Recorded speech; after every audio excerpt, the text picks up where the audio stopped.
오늘은 예루살렘 성의 크기 또 외형에 대한 영적 의미에 대해서 한번 살펴보도록 하겠습니다. 먼저 숫자에 담긴 영적 의미부터 생각해 보는데, 하늘에서 내려온 새 예루살렘 성은 12,000 스타디온이야. 길이도 그렇고 너비도 그렇고 높이도 12,000 스타디온이다 하는 것입니다. 예루살렘 성문에 있는 성문의 숫자가 몇 개예요? 성문 숫자가 12개, 기초석도 12개. 뭔가 좀 숫자에 의미가 있는 것 같지 않습니까? 그렇죠? 이것은 12라는 숫자가 새 예루살렘 성에서 계속해서 반복되고 있다고 하는 것입니다. 12사도의 이름이 적혀 있고 12지파의 이름이 적혀 있고 12보석이 있고 12문이 있고 12기초석이 있다. 거기에다가 12에다가 만수인 1000을 곱한 12,000 스타디온의 길이, 너비, 높이가 있다는 것입니다. 이거는 분명히 뭐가 틀리냐면은 단위가 틀려요. 그죠? 그런데 숫자는 12라고 하는 숫자와 굉장히 거기 맞추려고 노력을 하고 있고 연관이 있어 보인다고 하는 것입니다. 자, 이런 12의 반복은 무슨 의미가 있을까? 그러니까 10이라는 숫자는 성경을 보면 하나님의 백성의 수입니다. 구약시대 율법시대에서 하나님의 백성은 이스라엘이었잖아요. 이방인들이 예수 믿으려면 어떻게 돼요? 유대인이 되어야 되는 거예요. 이스라엘 사람으로 기여하여야만 하나님을 믿을 수 있어. 그러니까 이스라엘 안에 하나님이셨단 말이죠. 그때 이스라엘이 야곱의 12아들이 조상이 되어서 형성이 되죠. 그죠? 12명이 하나님의 백성이다 하는 그런 의미를 가지고 이어져 왔습니다. 신약 시대에는 복음이 예수님의 몇 명의 사도? 12명의 제자, 12명의 사도를 통해서 이방에 다 번져지죠. 그래서 시작이 12사도라고 하는 12사도.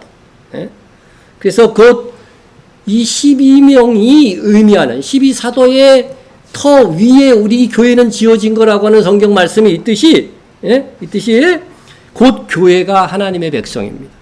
그래서 구약에서는 하나님의 백성이라는 단어를 많이 사용했다고 한다면 신약에서는 하나님의 아들들이라고 하는 단어를 많이 사용합니다. 피조물이 고대하는 바는 하나님의 아들들이 나타나는 것이니, 지금 이 피조 세계도요, 창조된 대로 기능을 못하고 있어. 인간의 타락 때문에. 그래서 인간이 하나님의 아들로 온전히 회복되는 거, 그것을 피조물조차도 지금 기다리고 있다고 하는 겁니다. 그 기쁘신 뜻대로 우리를 예정하사 예수 그리스도로 말미암아 자기의 아들들이 되게 하셨사니. 그러니까 자기가 누구예요? 하나님이시잖아요. 그러니까 예수 그리스도를 믿음으로 하나님의 자녀, 하나님의 아들들이 되게 하셨다고 하는 것입니다. 그런데 이렇게 이스라엘 자손이든 교회의 신자를 뜻하는 하나님의 아들들이든 12지파, 12사도에서 출발합니다. 그래서 우리는 구별된 하나님의 백성은 12라는 숫자와 연관되어져 있음을 알게 되는 것입니다. 우리가 성경을 읽을 때 그냥 지나치지 않고 이 숫자까지도 무슨 의미일까 이렇게 생각을 하면은요, 좀 더 깊은 의미로 나아갈 수 있어요. 성경 읽을 때 안 그러죠. 그죠? 예를 들자면 요한복음 5장에 보면 38년 된 병자가 나옵니다. 거기 38해 된 병자가 있더라. 왜 하필이면 38년 된 병자라고 하는 거 예수님이 고치시는 걸 보고서요, 그 정보를 알아내기가 쉬운 게 아니에요. 그런데 성경이 굳이 38년 된 병자라고 기록하고 있을까? 거기에 대해서 의구심을 가지고서 무슨 의미가 있을까 생각해 보신 분이 있다면 한번 손 들어보세요. 있으면 상 주려고 내가. 그런데 우리가 이 38년이라고 하는 이 38이라는 숫자의 의미를 찾으면 더 깊은 성경 해석으로 나아갈 수 있다는 거죠. 구약 성경을 보았을 때 그러면 이 38이라고 하는 숫자가 어디에 나올까 한번 찾아보는 거예요. 구약과 신약은 항상 연결되어 있고 그런 의미를 찾아보는 거죠. 그러면 38년이 언제 있을까? 보면은 이스라엘 자손들이요 가나안 땅에 들어가라고 하실 때가 하나님이 언제냐면요 출애굽한 지 2년 만이에요. 2년 만. 근데 그들이 믿음이 없어서 그죠? 가나안 땅을 정탐하고 믿음이 없어서 들어가지 못해 가지고서 쓸데없이 강야에서 헤맨 기간이 몇 년? 그게 바로 38년입니다. 그래서 강야 도합 40년인 거예요. 예?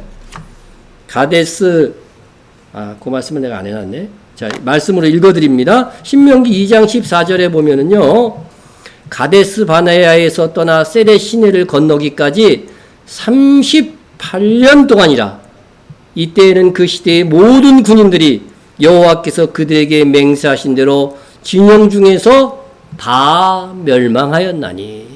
그러니까 이스라엘에서 군대로 싸울 만한 성인들은요, 광야에서 다 죽었어요. 그리고 그 미래 세대, 20살 이하 세대가 자라고 또 거기서 태어난 세대가 가나안 땅에 들어갔다는 얘기예요. 그러니까 38년 동안은 가나안에 못 들어간 세대의 이야기입니다. 지금 하나님께서 예수님께서 38년 된 병자를 고치면서 이스라엘의 상태가 어떻다고요? 가나안에 들어갈 수 없는 상태라는 거예요.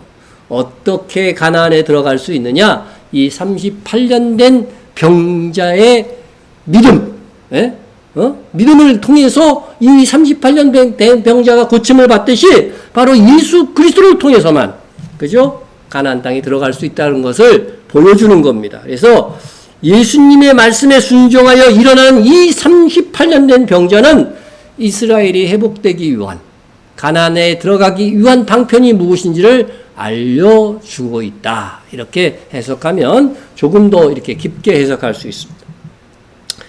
자, 그런데 새 예루살렘과 관련된 숫자는 뭐라고 그랬어요?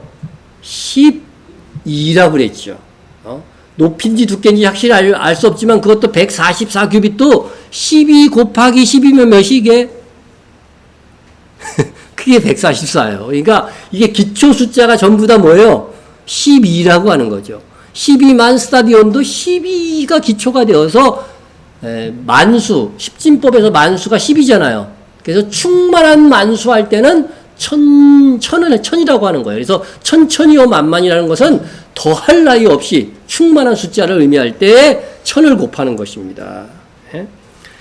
자, 마태복음 5장 22절에서 43절까지 보면 두 여자가 치유받는 사건이 나옵니다. 그런데 이 두 여자에게는요, 묘하게 12라고 하는 숫자적 공통점이 있다는 거예요.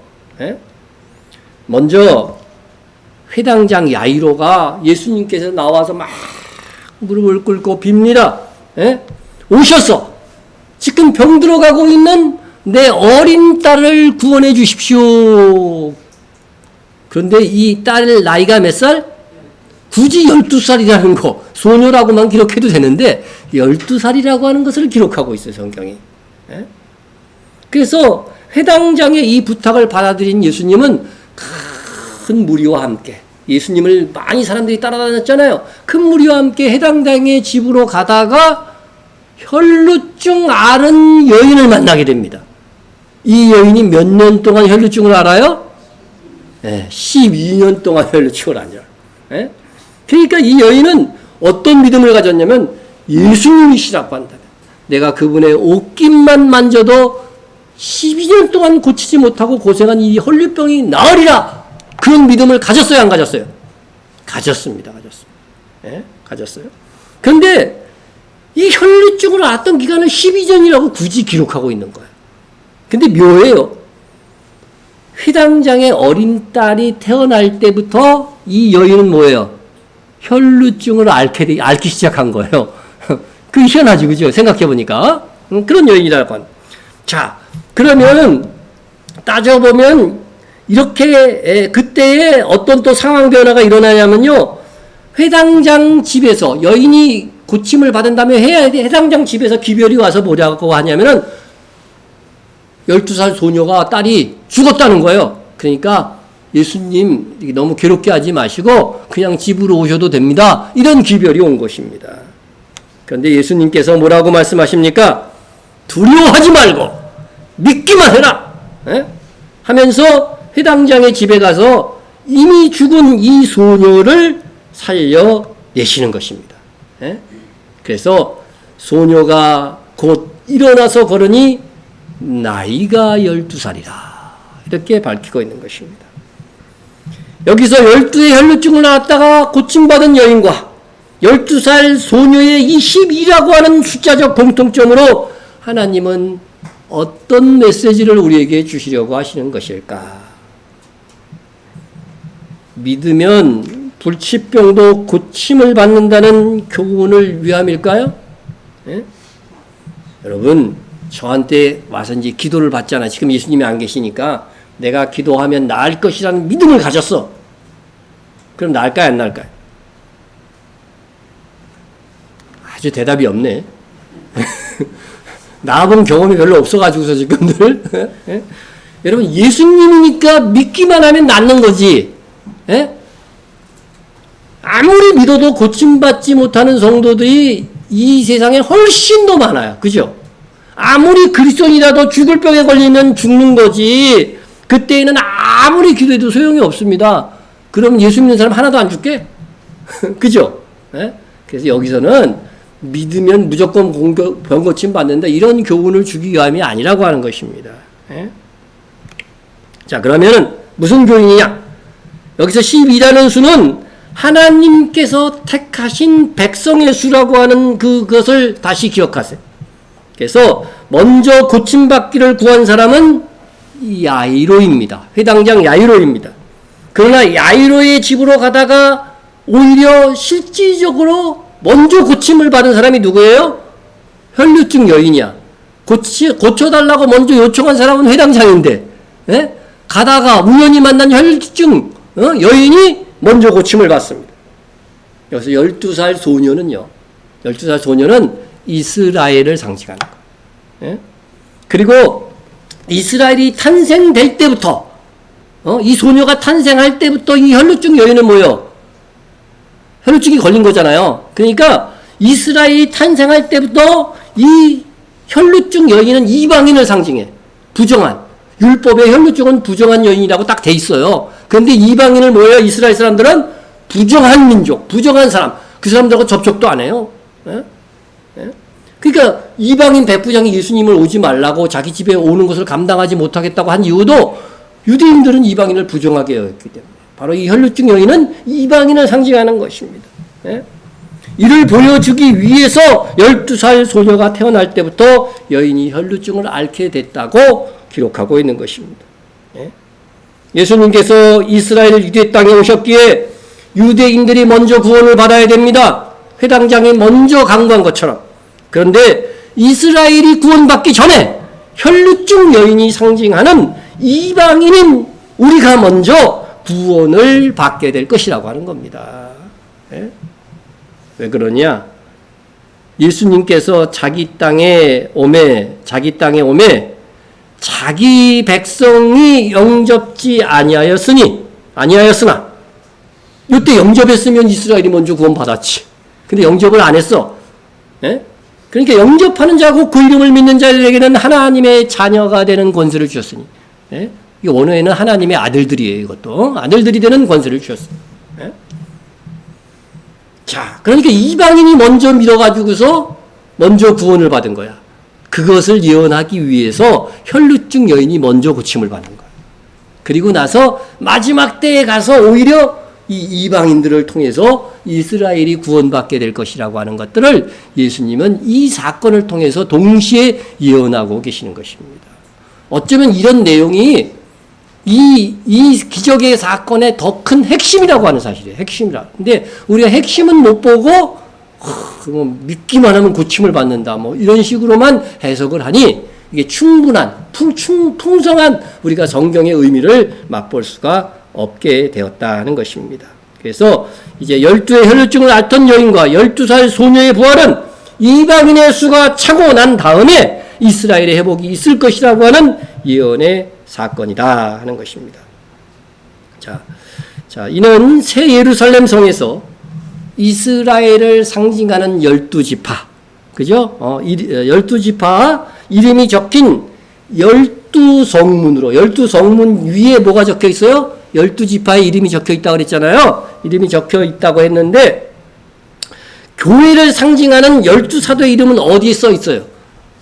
12기초석에 써 있다고 그랬잖아요. 그러니까 이게 이방인과 이스라엘이 다 같이, 그죠? 구원받는다 하는 그런 의미를 가지고 있는 것입니다. 그래서 구약의 12지파, 신약의 12사도, 이것을 곱하면은 뭐예요?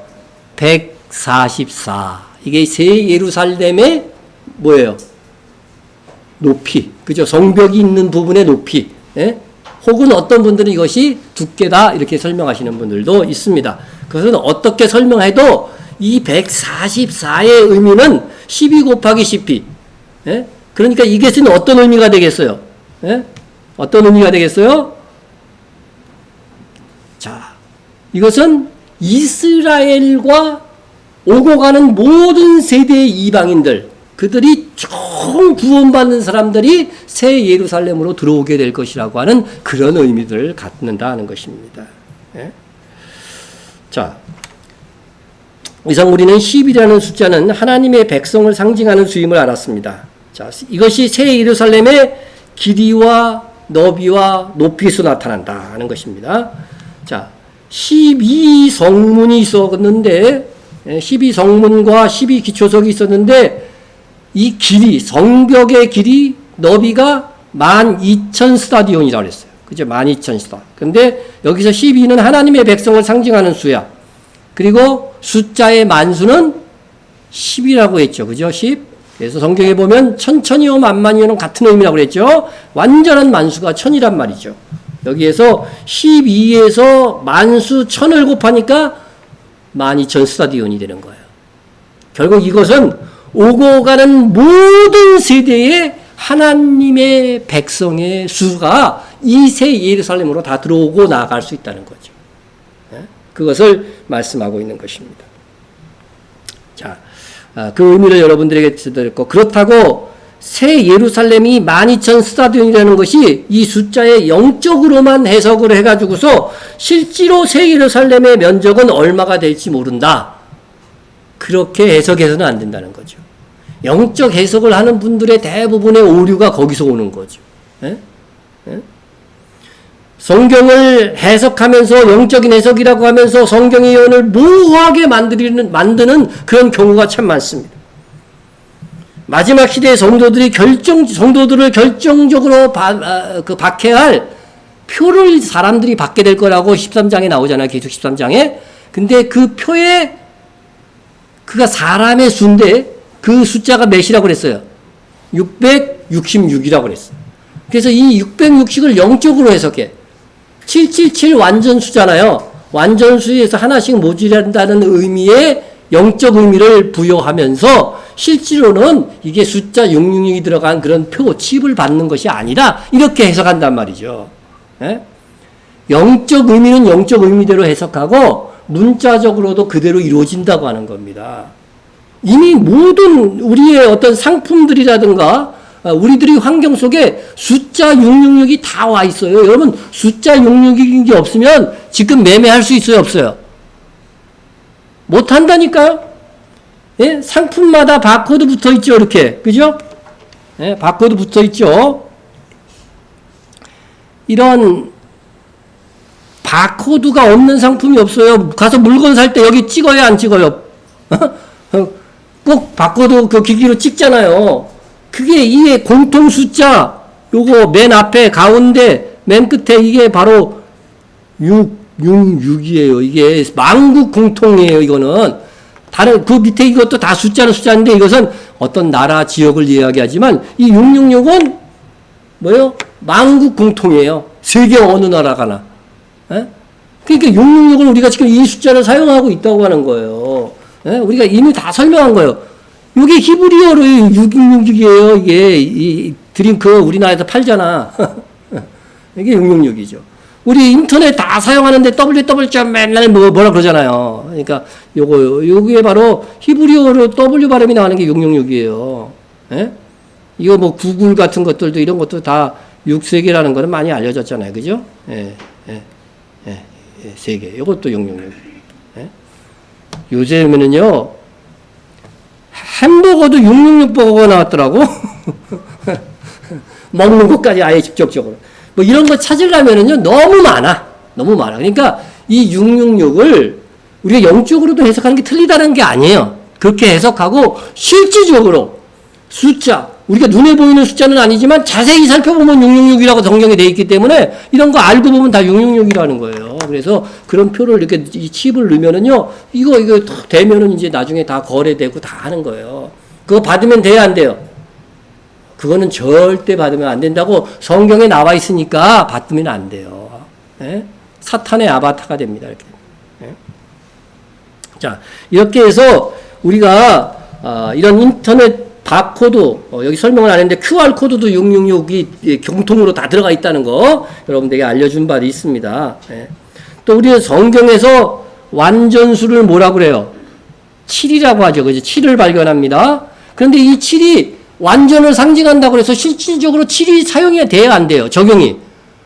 우리 생활 속에서 하나님이 적용해요. 문자적으로도 적용된다는 것을 아셔야 돼요. 예? 완전수가 7인데 안식일은 며칠째예요? 7일째잖아, 7일째. 제7일, 제6일 성경에 나오죠? 월화수목금토는 아주 최근에 생긴 거예요. 긴 역사로 볼 때는. 그러니까 7일째. 이게 일주일이 7일이란 말이에요. 이게 완전수. 하나님께서 천지천을 창조하시고 7일째 쉬시는 것입니다. 또 뭐가 나와요? 예? 우리가 지금 하나님이 주신 달력을 보면은요, 예수님의 구속사가 자연적으로 깨닫게 돼. 그런데 지금 로마의 달력을 지금 쓰고 있단 말이죠. 그레고리역을. 예? 이 하나님의 달력은 7개월째마다 뭐예요? 새해가 돼. 예? 그러니까 우리로 하면은 9월 말쯤 올해가 또 새해가 오거든요. 그래 이스라엘 사람들은 그 새해를 9월 말에 오는 새해를 더 큰 새해로 여긴다니까. 그러니까 이게 7이 길게도 적용이 되는 거야. 7의 원리가. 하나님의 달력은 완전하다는 거예요. 하나님의 구속사가 완전하다는 것을 이 달력만 연구해도 알게 된다는 거예요. 예? 안식년은 몇 년마다 있어요? 7년마다 있잖아요. 안식년. 예? 희년은 7 곱하기 7. 그래서 49년 다음에 50년대가 희년이야. 그런데 이때가 또 뭐예요? 동시에 1년이 되는 거예요. 새로운 주기의 1년이. 그러니까 이 주기는 49년이야. 그래서 7 곱하기 7이 49년. 예? 천년 왕국도 뭐예요? 6천년의 역사. 6천년의 역사가 지나고 나면은 7천년 때부터 1000년 동안 천년 왕국 예수님이 다스리는 다시 오셔서 다시는 7년 왕국이 되는 거예요. 그래서 정확하게 이 계산을 잘해야 돼. 틀림없이 6천년이 딱 채워지면 우리가 계산을 잘못하고 빼먹은 것이 있어서 그렇지 유대력으로는 지금 5783년이라고 그러잖아. 예?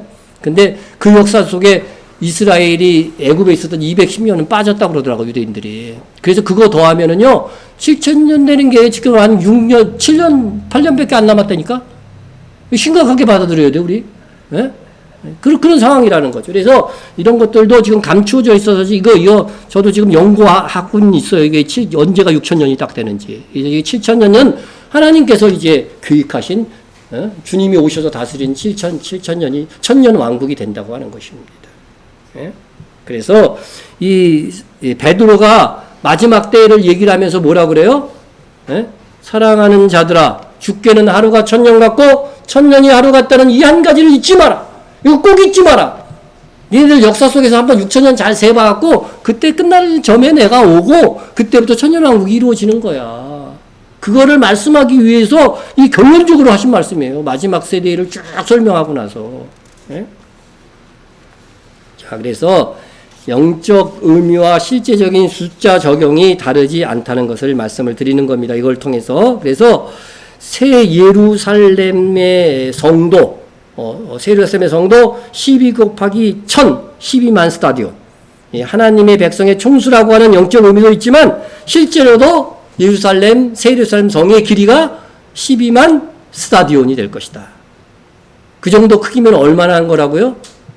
서울의 한반도 면적의 22.3배야. 이러면 인도 세계 인구가 거의 최고 많다고 하는 인도 보면은 지도에 나라가 그래도 꽤 크잖아요. 인도의 7.5배야, 성이. 그러니까 새 예루살렘 성이 얼마나 큰 성이에요. 예? 실제로 그런 크기가 하늘에서 내려와서 주님이 다스리시는 천년왕국의 수도가 되는 거예요. 영원한 하나님의 나라. 이거 천년왕국이 아니라 영원한 하나님의 나라의 수도가 되는 거예요. 수도가 되는 겁니다. 예? 자, 그래서 본문에서도 그렇게 해석할 수밖에 없는 근거가 있어요. 그 성은 네모 반듯하여 길이와 너비가 같은지라. 먼저 길이와 너비만 얘기하죠. 그 갈대자로 그 성을 측량하니 12,000 스타디온이요. 길이와 너비와 높이가 같더라. 제일 처음에는 이제 길이와하고 너비 곱하면 뭐예요? 면적이 나오죠. 그런데 길이와 너비, 높이를 곱하면 뭐가 나와요? 부피, 최적이 나오는 거죠. 그 정도는 아시죠? 학교 다닌 지 오래되셨어도 그 정도는 알죠? 자, 그래서 측량하니까 12,000 스타디온이에요. 자, 그 성곽을 측량하면 144규빗이고 이것이 뭐예요? 사람의 측량 곧 천사의 측량이라. 이게 무슨 뜻이야? 측량을 했는데 사람들이 재는 단위 그걸 사용했다는 거예요. 그죠? 우리는 미터주로 많이 사용하잖아요. 그런 식으로 그 당시에 사용했던 규빗과 스타디온을 사용해서 재보았다는 거예요. 이 사람의 측량이야. 사람 단위로. 그런데 동시에 뭐라고 그래요? 천사의 측량. 이게 정확하게 재야 되잖아요. 근데 사람이 이렇게 큰 거 잴 수 있어요? 없어요? 못 세니까 누가 재야 돼? 천사밖에 잴 수가 없어. 그러니까 천사의 측량이라고 하는 것은 사람의 단위로 측량하긴 했지만 어떻게 돼요? 천사가 쟀기 때문에 하나도 안 틀려요. 정확하게 잴 수 있었다고 하는 것입니다. 예? 자, 그래서 여러분들 이렇게 정확하다고 한다는 그 의미가 뭐겠어요? 실제로 새 예루살렘 성이 12,000 스타디온 곱하기 12,000 스타디온이 될 것이기 때문에 이 측량이 정확하다고 얘기하는 거지. 영적 의미로만 해석하라고 하면 이렇게 정확하다고 이걸 말할 필요가 있어요, 없어요? 필요가 없는 거죠. 그래서 여러분 우리가 영원히 살 하나님의 나라 하면 우리 저기 하늘에 올라가서 사는 줄 알았죠? 성경에 보니까 아니에요. 우리의 이 새하늘과 새 땅이 주어지고 이 바로 새하늘과 새 땅의 수도 새 예루살렘이 내려오게 되는데 그게 정말로 12,000 스타디온 되는 크기의 성이 될 것이다 말씀하고 있는 것입니다. 자, 여기서 하나 더 생각해 보고자 하는 것은 새 예루살렘의 성의 면적이야. 면적은 어떻게 구하죠? 예? 길이 곱하기 너비로 하죠. 그러니까 12,000 곱하기 12,000 하면은 1억 4,400만 스타디온이 나옵니다. 여러분 이거 계시록을 듣고 성경을 들은 분들은 1억 4,400만 이거 어디서 비슷한 숫자 본 것 같은데 그런 생각 안 듭니까? 뭐하고 관련된 숫자 같아요? 그렇죠. 14만 4천 얼마나 많이 나옵니까? 그죠? 14만 4천. 신천지 이단들은 지들이 뭐라 그래? 자기들이 14만 4천이라고 그러잖아. 이단들이. 근데 이 14만 4천으로 인해서 얼마나 많은 이단이 나왔는지 몰라. 그런데 이게 새 예루살렘의 면적하고 관계가 있는 숫자라고 하는 것을 우리가 깨달을 수밖에 없다는 거죠. 그래도 또 이제 교회에 우리 옛날부터 안 있던 분들도 있으니까 말씀으로 한번 확인을 해봅시다. 우리가 우리 하나님의 종들의 이마에 인치기까지 땅이나 바다나 나무들을 해하지 말라 하더라. 여러분 종말이 오기까지 24만 4천이 인쳐야 되기 때문에 종말이 안 오는 거야. 내가 인침을 받은 자의 수를 들으니 누구예요? 이스라엘 자손의 각 지파 중에서 인침을 받은 자들이 14만 4천이에요. 그러니까 14만 4천은 이방인이 될 수 있어요, 없어요? 여기 성경에 분명히 나와 있잖아요. 이스라엘 자손 각 지파 중에서. 그죠? 예, 이스라엘 자손 중에서 하나님의 종들에 해당하는 오고 가는 세대일 수도 있고 마지막 시대일 수도 있지만 하여튼 이 14만 4천은 특별하게 하나님의 종으로 쓰시기 위해서 인을 치시는 거예요.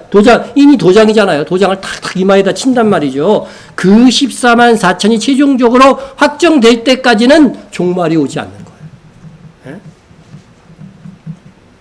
자, 그런데 이 사람들이 이제 인이 다 쳐져 갖고 하늘에 올라가서 휴거돼 갖고 그런 장면도 요한계시록에 나와. 이 사람들이 한번 봅시다. 그들이 보좌 앞에 있으니까 이미 휴거된 거야. 부활돼 갖고 보좌 앞과 내성모와 장들 앞에서 새노래를 부르니 땅에서 속량함을 받은 누구?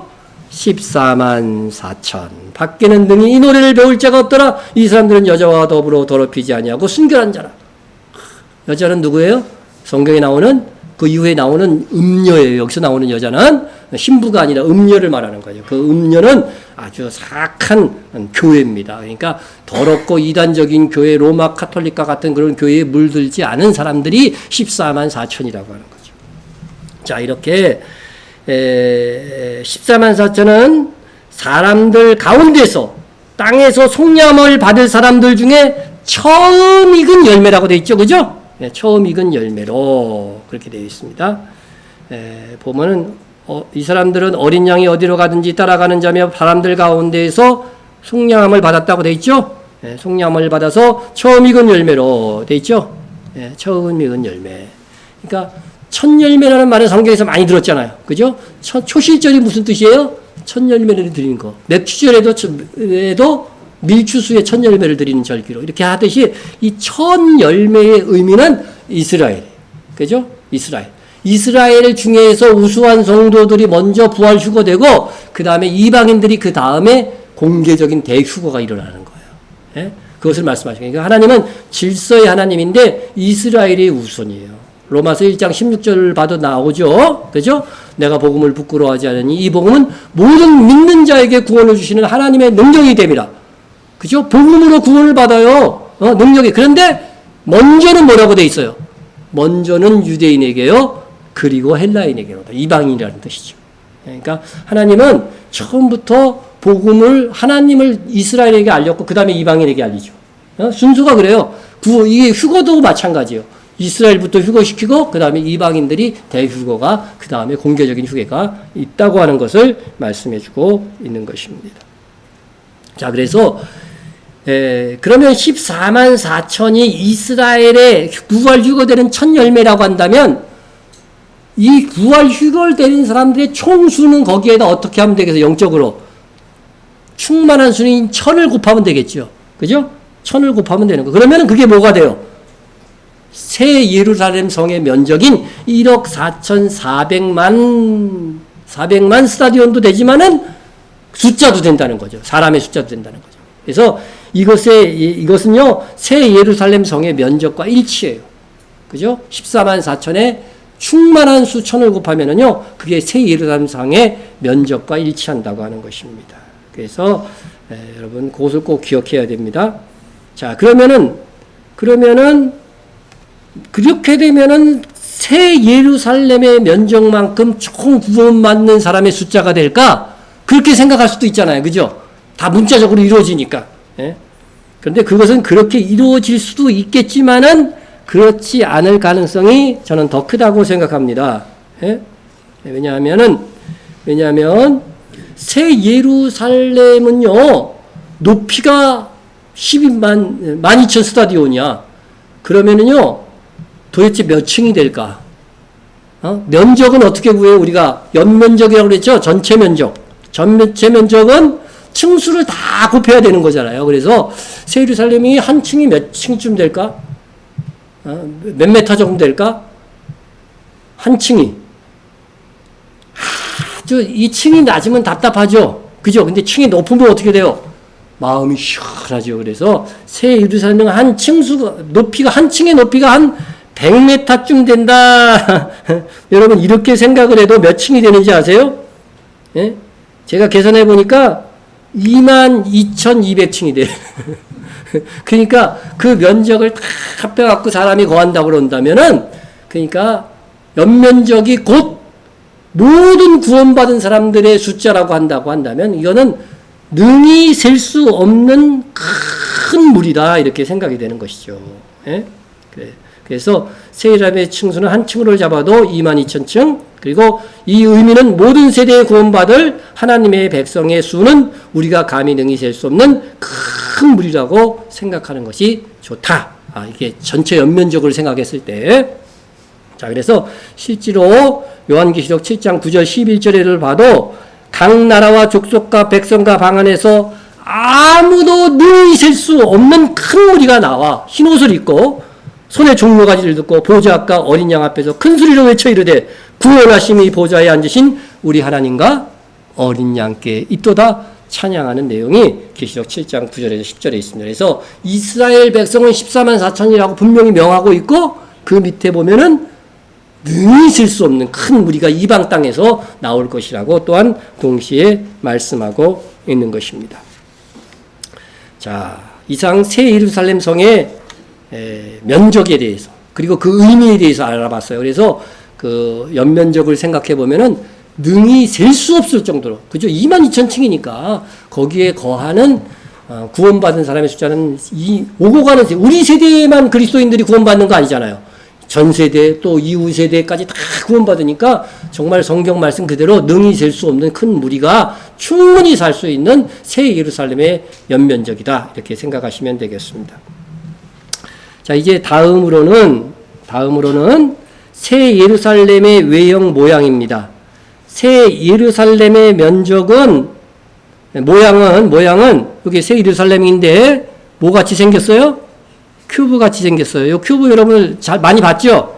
큐브라는 것은 전 육면체라는 거야.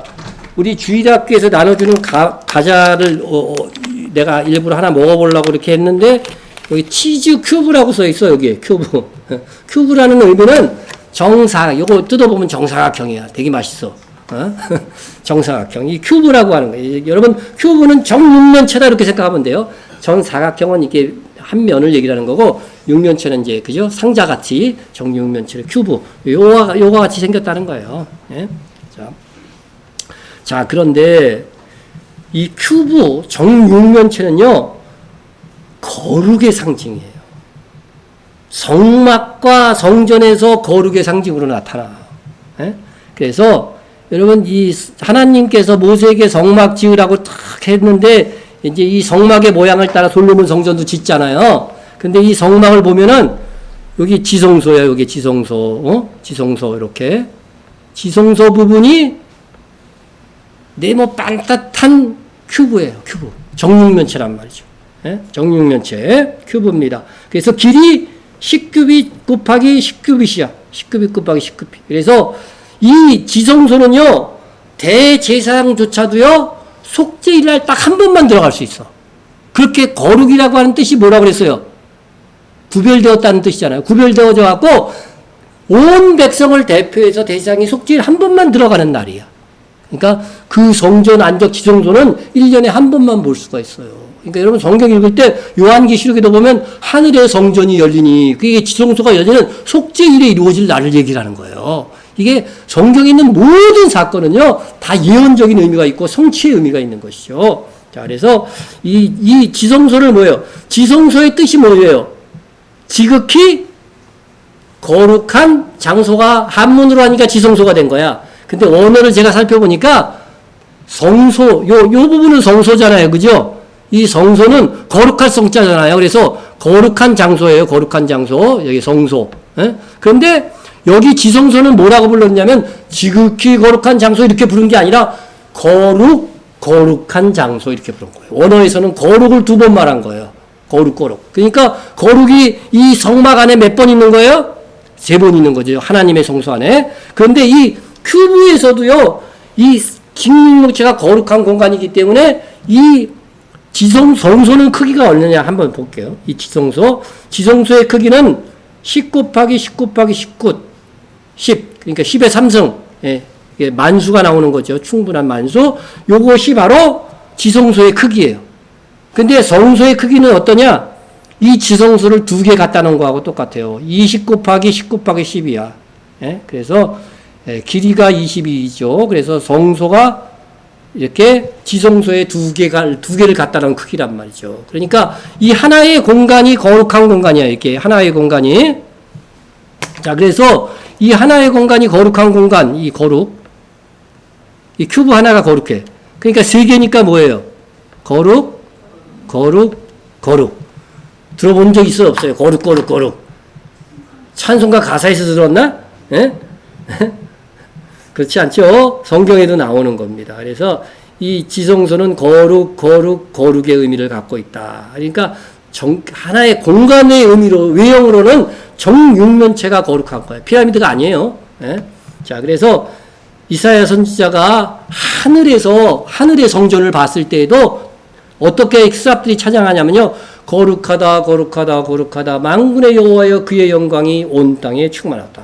그래서 이 거룩하다고 하는 이 의미, 예? 이것을 공간으로 옮기잖아요. 그러면 이게 정육면체 세계 성막의 크기인 거예요.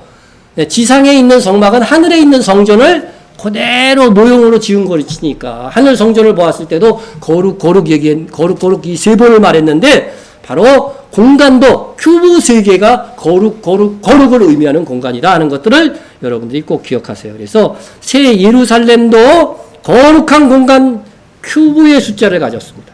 큐브. 이 큐브는요, 이제 이 거룩한 공간이라고 했는데 거룩은 구별되었다고 하는 뜻이 아니냐. 그죠? 구별되었다. 그래서 새 예루살렘 성이 정육면체 딱 한 개로 되어 있는 것은 이곳은 하나님께서 구별한 자들만 들어갈 수 있다. 그런 의미를 갖는다는 거예요. 그래서 영생을 얻을 자와 영벌을 받을 자가 구별이 딱 되어서 영생을 얻을 자만 들어올 수 있어요. 새 예루살렘 성은. 신자와 불신자가 구별되고 사망과 생명이 구별되고 세상과 사망에서 믿음으로 구별되고 영생 얻을 자들만이 거룩한 공간 큐브 새 예루살렘 성에 들어올 수 있게 될 것이라고 하는 것입니다. 자, 그러면 이제 이 새 예루살렘 성이 큐브도요, 또 숫자화할 수 있어요. 숫자. 이 하나님의 창조는요, 다 숫자입니다. 우리가 화면에 나타난, 이 컴퓨터에, TV에 나타나는 그 화면도요, 다 숫자예요, 사실은. 그래서 디지털이라고 말하죠? 디지털이 무슨 뜻이에요?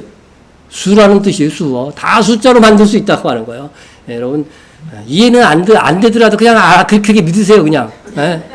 그래서, 자, 그럼 새 예루살렘 거룩한 공간의 큐브 숫자를 보면은, 큐브를 제가 검색해서 찾으니까 이렇게 돼 있더라고요. 영어로 정육면체를 뜻하며, 수학 영어로 하는 부피를 뜻하는 세제곱미터를 뜻한다. 그러니까, 큐브는 이 숫자로 말할 때는 세제곱미터예요, 그죠? 옛날에는 우리가 배울 때는 입방미터라 그랬어. 입방미터. 나이 드신 분들은 입방미터가 더 그렇게 좀 잘 들릴 거예요. 자, 그러면은 이 수학에서 그래서요, 트리플 큐볼, 거룩 거기 이렇게잖아요. 트리플이라는 건 세 개가 연달아 있다는 그 뜻이잖아요. 어렵더라도 좀 들어주세요. 자, 트리플 큐브 넘버란 각 자리수를 각각 세제곱하여 더한 값이 원래 자신의 수가 나오는 수를 말합니다. 지금 못 알아들었어도 괜찮아. 그런데 이 트리플 숫자가 1에서 만수 1000까지 4개가 있어요. 그런데 가장 첫 번째로 오는 트리플 큐브 숫자, 거룩, 숫자적으로 거룩을 의미하는 숫자가 몇일 것 같아? 트리플 큐브의 첫 번째 숫자!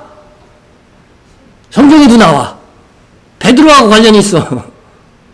이래도 몰라요? 153. 153이 트리플 큐브 넘버입니다. 이건 수학에서도 공부를 하는 거예요. 수학에서. 트리플 큐브 넘버.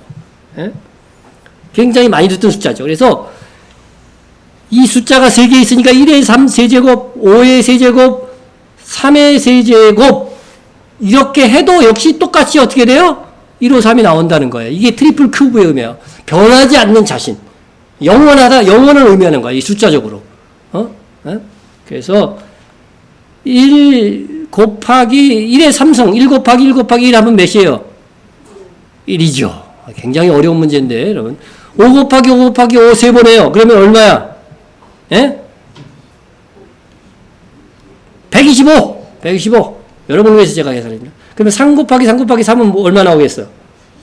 예, 이거 다, 저기, 구구단만 외워도 알잖아요. 예? 그래서 이것을 그래서 다 더해. 1 더하기 25, 125 더하기 27 하면 동일하게 153 나오는 거죠. 여러분, 숫자가 신비해요. 이런 거를 트리플 큐브 숫자. 거룩한 숫자다. 이렇게 칭하는 거예요. 그래서 이 하나님의 성전, 하나님을 의미하는 숫자야. 그래서 보세요. 시몬 베드로가 올라가서 그물을 육지에 끌어올리니 가득히 찬 큰 물고기가 153마리라. 아니 200마리면 어떻고 100마리면 어때? 그거 왜 성경에 기록해 놨겠어요?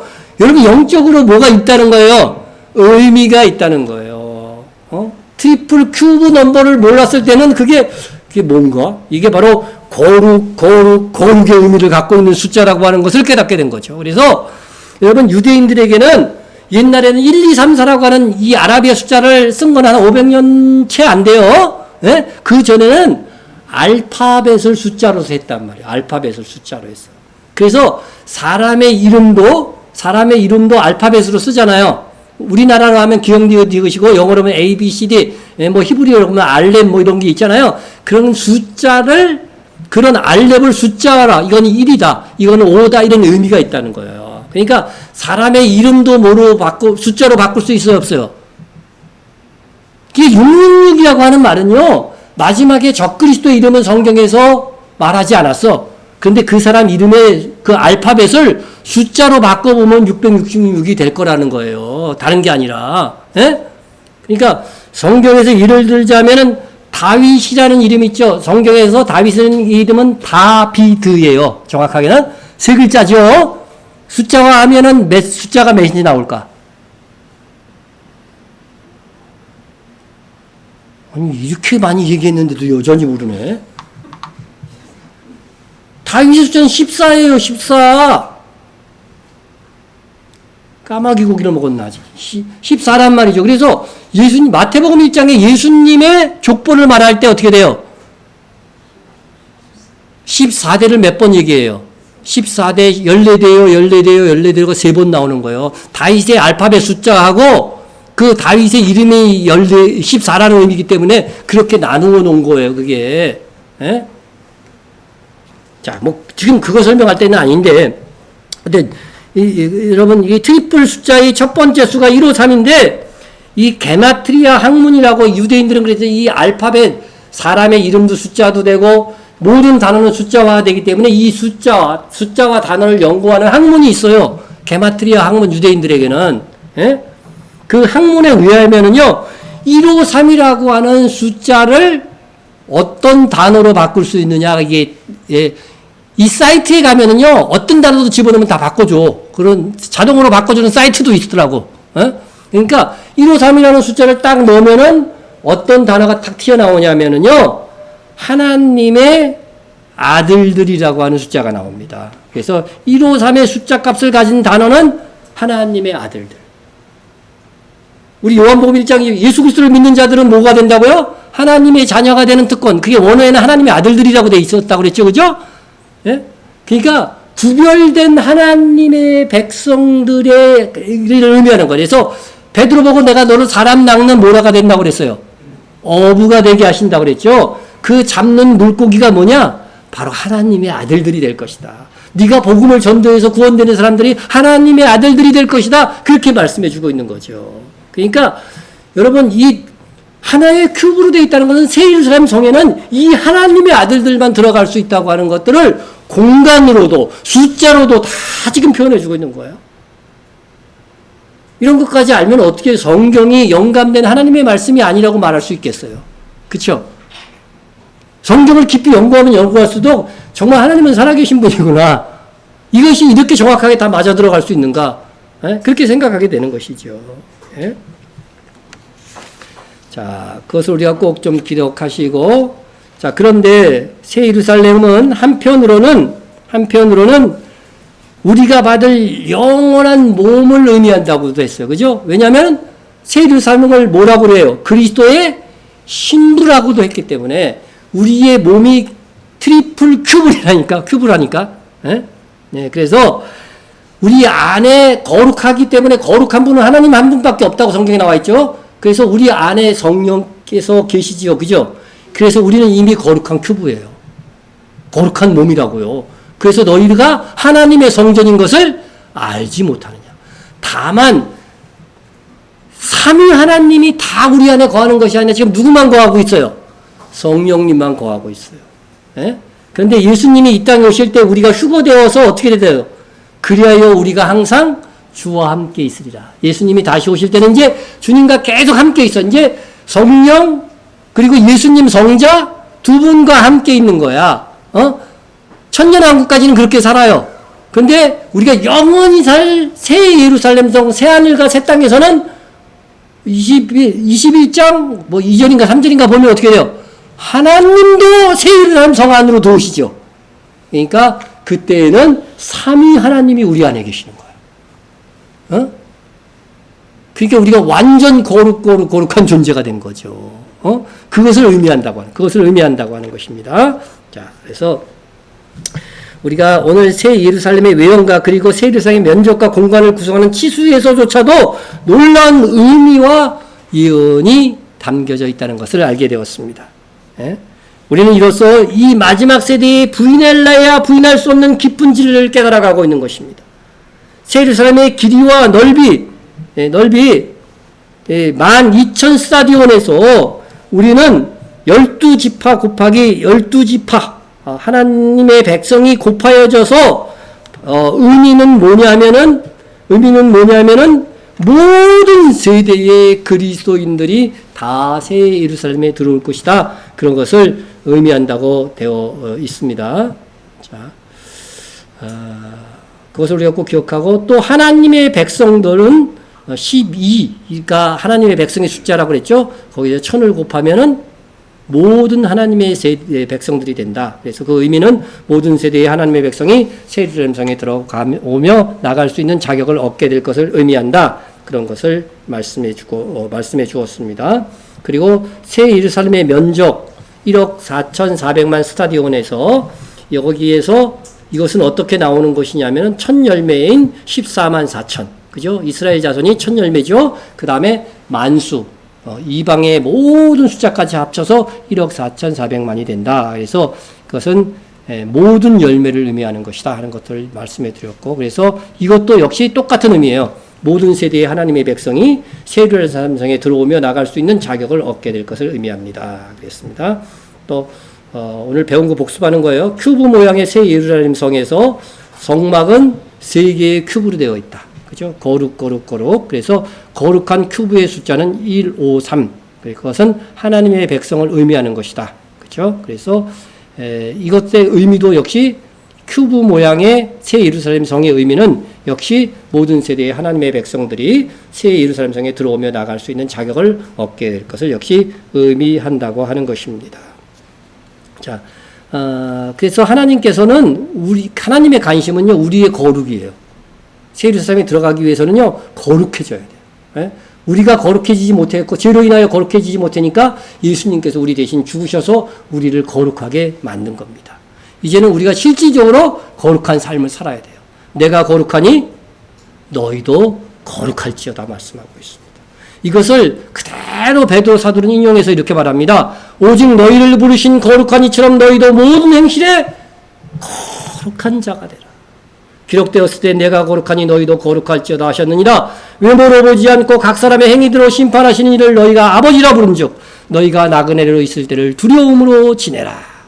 여러분, 행위대로 하나님이 심판한다고 하는 것은 뭐라고 여기서 말씀하는 거예요? 너희의 거룩의 척도를 재겠다는 거죠. 얼마나 거룩한 삶을 살았느냐. 예? 그것을 말씀하고 있는 것입니다. 예? 여러분, 우리가 거룩한 삶, 그래서 거룩하게 산다고 하는 것은 소극적으로는 육체에서 나오는 죄성을 부인하고 자기를 더럽히지 않는 것입니다. 여러분, 육체는 무익하다고 분명히 예수님이 말씀하셨어요. 예? 우리가 가진 이 육체는요, 썩어질 것이고, 육체가 요구하는 대로 살면 반드시 망합니다. 음란한 것을 육체는 요구하고, 육체는 또한 그 게으름을 유발하고, 다 그런 겁니다. 그러니까, 자기를 먼저 부인하고, 그 다음에 자기 십자가를 사는 삶, 그것이 우리가 거룩하게 사는 것입니다. 그래서 소극적으로는 육체에서 나오는 죄성을 부인하는 것이 거룩한 것이고 적극적으로는 거룩한 삶, 예배와 사랑과 주의 일에 참여하는 것이 될 것입니다. 그래서 우리가 거룩해질 수 있는 방법은 성경에 한 가지밖에 없다고 딱 말씀하고 있어요. 하나님의 말씀과 기도로 거룩하여집니다. 여러분, 말씀을 읽고 또한 기도하지 않는 자가 나는 내 의지만으로 거룩해질 거야. 그거는 안 된다고 성경에 나와 있다니까요. 그러니까 기도하지 않는 성도는 나는 지금 상태가 거룩하지 않아 이렇게 생각하세요. 그냥. 네? 그렇게 하시면 됩니다. 자, 우리 마지막으로 이 말씀으로 설교를 맺습니다. 큰 집에는 교회입니다. 금그릇과 은그릇뿐 아니라 나무 그릇과 질그릇도 있어 귀하게 쓰는 것도 있고 천하게 쓰는 것도 있나니. 여러분은 무슨 그릇입니까? 이 중에 어느 그릇이 될 것 같아요? 질그릇? 이런 그릇이 있다는 거예요. 우리를 그릇에 비유한 겁니다. 그러므로 누구든지 이런 것에서 자기를 깨끗하게 하면 금그릇이든 진그릇이든 나무그릇이든 상관이 없다는 것이죠. 어떤 그릇이든 자기를 어떻게 해야 된다고요? 깨끗하게 하면 귀히 쓰는 그릇이 되어 거룩하고 주인의 쓰임에 합당하며 모든 선한 일에 준비함이 되리라. 여러분, 주의 일에 열심히 하기보다는 먼저 자기를 거룩하고 정결하고 사랑 충만한 사람으로 만들어야 선한 일도 거룩하고 아름답게 해서 주님 다시 오실 때 칭찬과 영광을 받게 될 줄로 믿습니다. 기도하겠습니다. 한 가지만 더 할게요. 한 가지만 더 하는데, 새 예루살렘 성은 세 개의 큐브가 아니고 하나의 큐브잖아요. 그것은 세 개의 큐브가 이미 그 안에 다 들어왔기 때문에 하나의 큐브가 된 거예요. 그리고 우리들이 거룩한 하나의 큐브잖아요. 무한한 큐브들이 그 안에 또 있어. 그런데 그 전체가 하나로 해서 거룩한 공간이 된 것이다. 이렇게 이해하시면 됩니다. 자, 기도하겠습니다. 우리 통성으로 한번 기도합니다. 통성으로. 새 예루살렘의 외형과 크기와 치수에서 하나님의 의도하시는 말씀을 깨달아 알게 하옵소서. 오늘 설교를 들어도 잘 모르겠다 하시는 분들은 반드시 동영상으로 다시 한번 보내드릴 테니까 여러분 한번 보시고 다시 한번 이해를 하시기 바랍니다. 자, 알게 하소서 기도하시고요. 또 거룩하상 새 예루살렘 성에서 더 큰 영광의 주인공이 되도록 거룩하게 나를 다듬어서 선한 일을 잘 감당하는 내가 될 수 있도록 위해서 기도해 주시기 바랍니다. 또 우리 선교를 위해서도 기도하시고 교회도 여러분의 가정을 위해서도 함께 기도할 수 있기를 원합니다. 통성으로 기도하겠습니다. 사랑과